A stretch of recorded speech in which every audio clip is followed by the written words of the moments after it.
Hello everyone, আজকের ক্লাসে আমরা পরের বিষয়গুলো নিয়ে আলোচনা করতে যাচ্ছি, যেটা আমাদের এই অধ্যায়, যার নাম আঞ্চলিক ইতিহাস চর্চা, কয়েকটি সমস্যা। লিখেছেন জয়ন্ত ভূষণ ভট্টাচার্য। ভারতের বর্তমান রাজ্যগুলো মূলত প্রশাসনিক সুবিধার জন্য ব্রিটিশ শাসনকালে তৈরি হয়েছিল।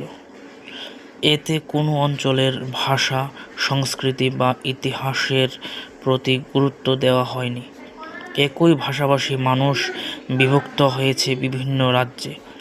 শুধু তাই নয়, 47-এর দেশ বিভাগের পর কোনো জনগোষ্ঠী বিভক্ত হয়ে পড়েছেন দুটি সার্বভৌম রাষ্ট্রে, যেমন পাঞ্জাবি ও কাশ্মীরি ভাষী অঞ্চল ভারত ও পাকিস্তানের মধ্যে এবং বাংলাভাষী অঞ্চল ভারত ও বাংলাদেশের মধ্যে বিভক্ত হয়েছে।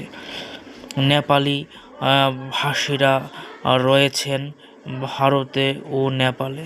শুধু ভৌগোলিক প্রতিবেশী হিসেবে নয়, বাংলাদেশ, ভুটান, নেপাল বা পাকিস্তানের সঙ্গে ভারতের কোনো অঞ্চলের ঐতিহাসিক ও আর্থসামাজিক বিবর্তন একই সূত্রে গাঁথা ছিল।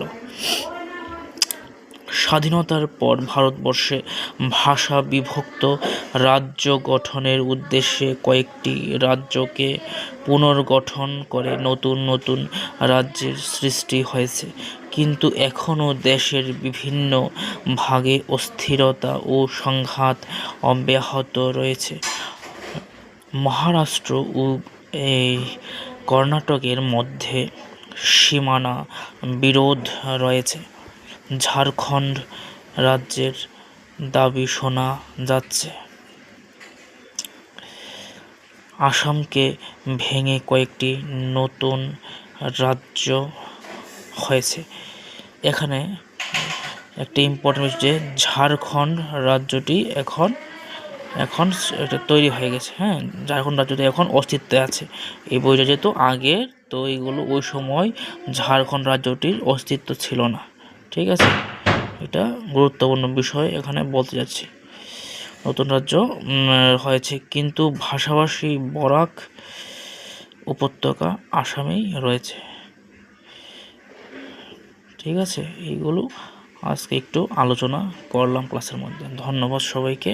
পরের ভিডিওতে আমরা অনেক কিছু আরও আলোচনা করার চেষ্টা